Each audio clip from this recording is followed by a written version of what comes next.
Hello everyone, this is Ayushi and I am back with class 12 lecture series on psychology. हम पिछले 3 parts में discuss कर रहे थे कुछ इम्पोर्टेंट और मेजर साइकोलॉजिकल डिसऑर्डर्स यानी कि मानसिक बीमारियों के बारे में। इसका ही कंटिन्यूएशन हम पार्ट 6 में करेंगे जिसमें हम दो तीन इम्पोर्टेंट और साइकोलॉजिकल डिसऑर्डर्स के बारे में डिस्कस करेंगे जिनका नाम है disruptive impulse control and conduct disorders, जो ज्यादातर बच्चों में देखने को मिलता है। दूसरा है फीडिंग एंड ईटिंग डिसऑर्डर्स या खाने पीने को लेकर जो मानसिक बीमारियां होती हैं उनके बारे में डिस्कस करेंगे।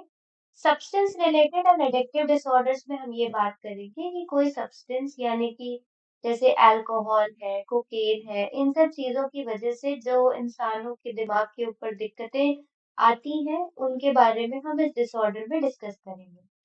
तो फर्स्ट ऑफ ऑल हम कंडक्ट डिसऑर्डर और ऑपोजिशनल डेविएंट डिसऑर्डर के बारे में बात करेंगे।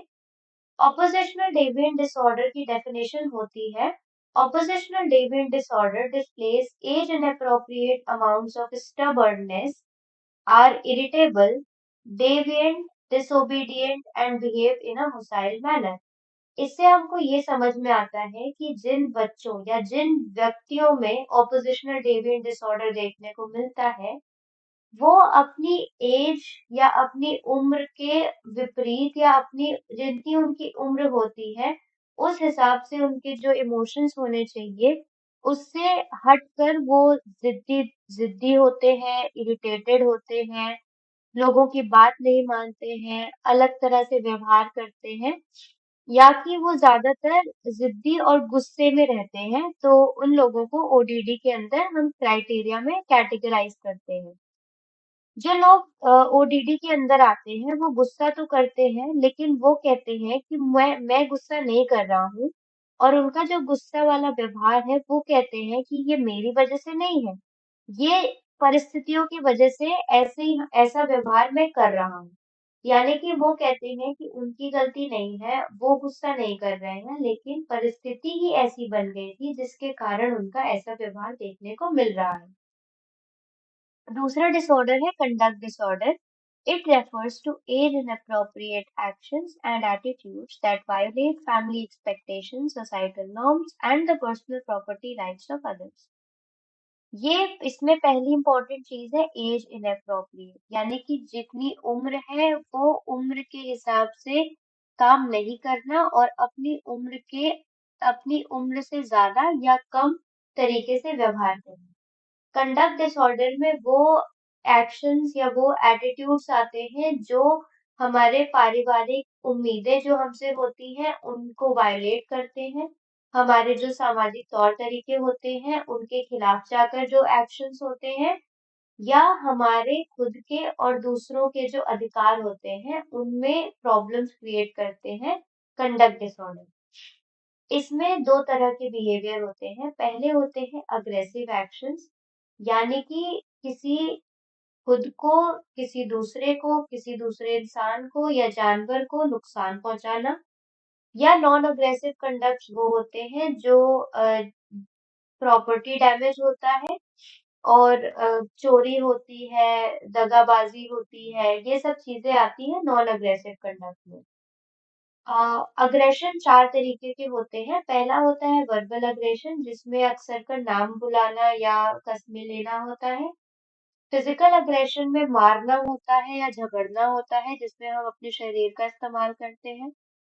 हुसाइल अग्रेशन वो होता है जब हम किसी दूसरे को नुकसान या चोट पहुंचाने के लिए कोई काम करते हैं, तो वो हुसाइल अग्रेशन में आता है।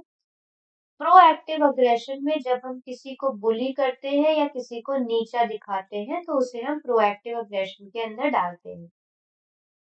ये दोनों डिसऑर्डर्स अक्सर कर बच्चों में देखने को मिलते हैं, किन्हीं किन्हीं बच्चों में कम कम स्तर पे और किसी किसी में बहुत ज्यादा।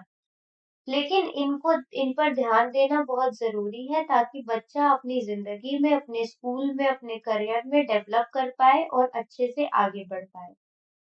नेक्स्ट होता है फीडिंग एंड ईटिंग डिसऑर्डर्स। इसमें पता चलता है कि हमारे खान पान से रिलेटेड या हम अपने शरीर को अपने खाने से जोड़कर किस तरह से देखते हैं वो इन डिसऑर्डर्स में शामिल होते हैं। ईटिंग डिसऑर्डर्स 3 तरीके के होते हैं। पहला होता है एनोरेक्सिया नर्वोसा। इसमें जो लोग होते हैं वो अपने शरीर को बहुत वजनदार समझते हैं। वो समझते हैं कि मेरा वेट बहुत ज्यादा है। इसके कारण वो खाने से मना कर देते हैं और कभी-कभी वो ऐसी आदतें पालते हैं जिसकी वजह से उनका वेट बहुत ही ज्यादा कम हो जाता है। वो एक्सरसाइज करते हैं, बहुत ज्यादा एक्सरसाइज करते हैं ताकि वो अपना वेट बहुत घटा सके। कभी-कभी उनका वेट इतना ज्यादा घट जाता है कि उनकी मौत भी हो सकती है।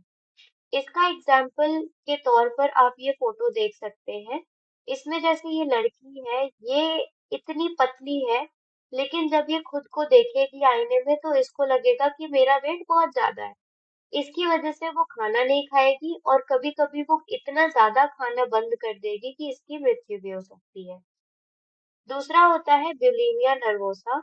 इसमें जो लोग होते हैं वो बहुत ज्यादा खाना खाते हैं। वो इतना ज्यादा खाना खाते हैं कि वो अपने शरीर से वो खाना निकालते हैं कई अलग-अलग तरीके इस्तेमाल करके। कभी-कभी वो दवाइयाँ लेते हैं जैसे लैक्सेटिव्स या डाययूरेटिक्स, या वॉमिटिंग करके या उल्टियाँ करके वो ये खाना अपने शरीर से निकालते हैं खाने के बाद।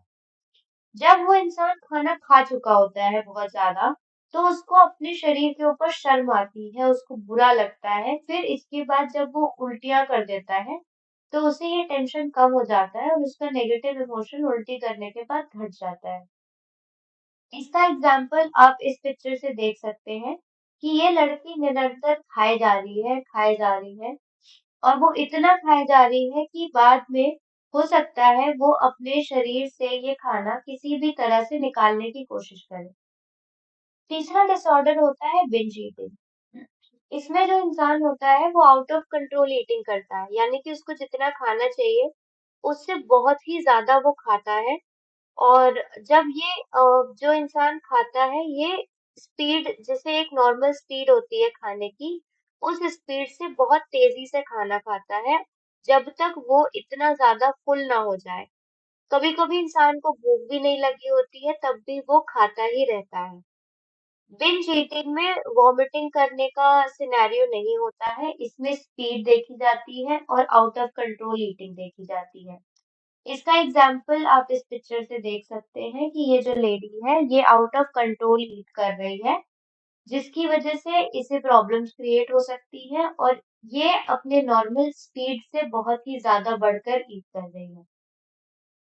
नेक्स्ट होते हैं substance related and addictive disorder. Substance related and addictive disorders वो होता है जब हम किसी भी सब्सटेंस, किसी भी चीज, खाने या पीने के पदार्थ को इतना ज्यादा ले लेते हैं कि हमें उसकी एडिक्शन हो जाती है, आदत लग जाती है जिसको हम छुड़ा नहीं पाते हैं। उसकी वजह से हमारे जीवन में जो तकलीफें आती हैं या मानसिक बीमारियां आती हैं उनको हम substance related and addictive disorders के अंदर कैटेगराइज करते हैं। इसमें से सबसे पहला और सबसे कॉमनली इम्पोर्टेंट देखने वाला सब्सटेंस होता है अल्कोहल। जो लोग अल्कोहल रोजाना तौर पर बहुत ज्यादा पीते हैं, वो उनको लाइफ में बहुत दिक्कतें आती हैं और वो अल्कोहल इसलिए पीते हैं ताकि वो अपने जीवन की प्रॉब्लम्स को हल कर सकें, लेकिन ऐसा नहीं हो पाता है। जो वो ड्रिंक करते हैं उनके सामाजिक व्यवहार से इंटरफेयर करता है, यानी कि उनका सामाजिक व्यवहार सामाजिक तौर तरीकों के हिसाब से नहीं होता है, जिनकी वजह से कभी-कभी सामाजिक तौर पर उनका बहिष्कार भी कर दिया जाता है। वो अच्छे से सोच नहीं पाते हैं या नॉर्मल तरीके से काम नहीं कर पाते हैं। और उनकी बॉडी धीरे-धीरे जब वो अल्कोहल कंज़्यूम करने लगते हैं, ज़्यादा कंज़्यूम करते हैं, तो जितना वो कंज़्यूम करने लगते हैं, उनकी बॉडी उसके लिए टॉलरेंस डेवलप कर लेती है, यानी कि बॉडी समझ जाती है कि इतना अल्कोहल को कंज़्यूम कर रहा है, जिसकी वजह से उसको और ज़्यादा अल्कोहल पीना पड़ता है, उसके इफ़ेक्ट्स देखने के लिए। और जब वो अल्कोहल छोड़ने की कोशिश करता है तो उसे विथड्रॉल सिम्पटम्स होते हैं, जिसकी वजह से वो अल्कोहल छोड़ नहीं सकता है क्योंकि वो विथड्रॉल सिम्पटम्स इतने ज्यादा पेनफुल होते हैं। अल्कोहल जो होता है वो बहुत सारे परिवारों को नष्ट कर देता है, रिश्तों को खराब कर देता है, करियर को खराब कर देता है।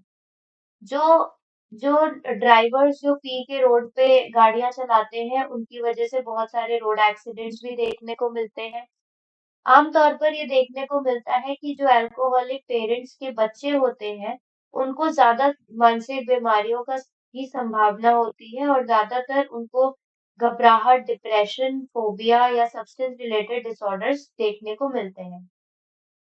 हर अल्कोहलिक ड्रिंक में इथाइल अल्कोहल नाम का केमिकल होता है।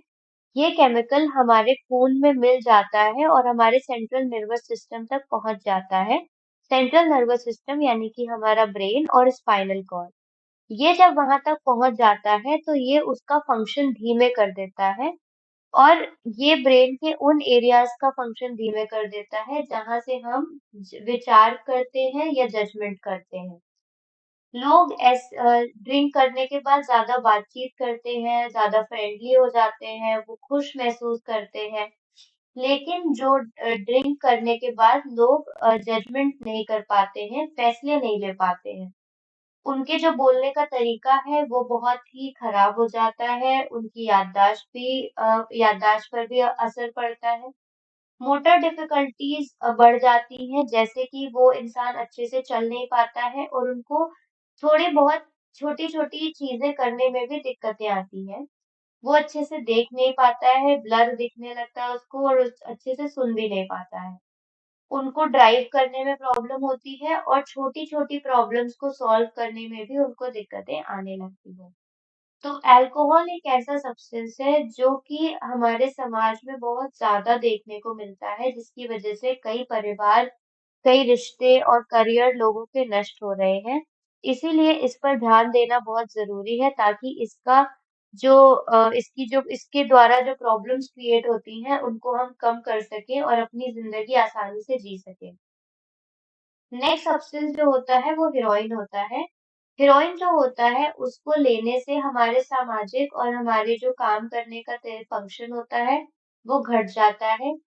जो हेरोइन के अब्यूजर्स होते हैं वो इस पे डिपेंड हो जाते हैं, उनको इसकी आदत लग जाती है, उनकी जिंदगी इसी के ऊपर घूमने लगती है, उनका शरीर इस पर टॉलरेंस डेवलप कर देता है, जिसकी वजह से उनको ये और ज्यादा लेना पड़ता है और अगर वो इसको लेना बंद कर देते हैं तो उन्हें विड्रॉल रिएक्शन होता है जो बहुत ही दर्दनाक होता है, जिसकी वजह से वो लोग हेरोइन छोड़ नहीं पाते हैं। इसका सबसे बड़ा जो खतरा होता है वो ओवरडोज होता है, यानी कि बहुत ज्यादा ले लेना होता है, जिसकी वजह से हमारा जो ब्रेन होता है उसमें जो रेस्पिरेटरी सेंटर्स होते हैं, हमारे दिमाग में जो सांस लेने के एरियाज होते हैं, जिसकी वजह से हमारे ब्रेन तक ऑक्सीजन पहुंचता है, वो ऑक्सीजन बाधित हो जाता है, जिसकी वजह से हमारी ब्रीदिंग या पैरालाइज हो जाती है। इसकी वजह से कभी-कभी लोगों की मृत्यु भी हो सकती है। थर्ड सब्सटेंस होता है कोकेन। कोकेन जो होता है ये इंसान को पूरे दिन नशे में रखता है, जिसकी वजह से इंसान सामाजिक रिश्तों में और अपने काम में अच्छे से काम नहीं कर पाता है। उनकी जो शॉर्ट टर्म मेमोरी होती है और ध्यान देने की क्षमता होती है, वो कोकेन लेने से कम हो जाती है। इसको भी इसको कोकेन को ना लेने की वजह से लोगों को डिप्रेशन होता है, चक्कर आता है, सोने में दिक्कतें होती हैं, इरिटेट हो जाते हैं, घबराहट होने लगती है। इन सब विथड्रॉल सिम्पटम्स की वजह से लोग इसको लेना बंद नहीं कर पाते हैं। इनका हमारे दिमाग की फंक्शनिंग पे और हमारी शारीरिक सेहत पर बहुत ही बुरा प्रभाव पड़ता है, जिसकी वजह से इंसानों की नॉर्मल जिंदगी में दिक्कतें आती हैं। इस टॉपिक के साथ हम चैप्टर 4 को खत्म करते हैं। अगर आपको चैप्टर 4 या इस टॉपिक से रिलेटेड कोई भी डाउट्स या क्वेरीज है, तो आप अपने क्वेश्चंस कमेंट सेक्शन में पूछ सकते हैं। ऐसे ही साइकोलॉजी से रिलेटेड एजुकेशनल वीडियोस के लिए गुरुकुल चैनल को सब्सक्राइब करना ना भूलें।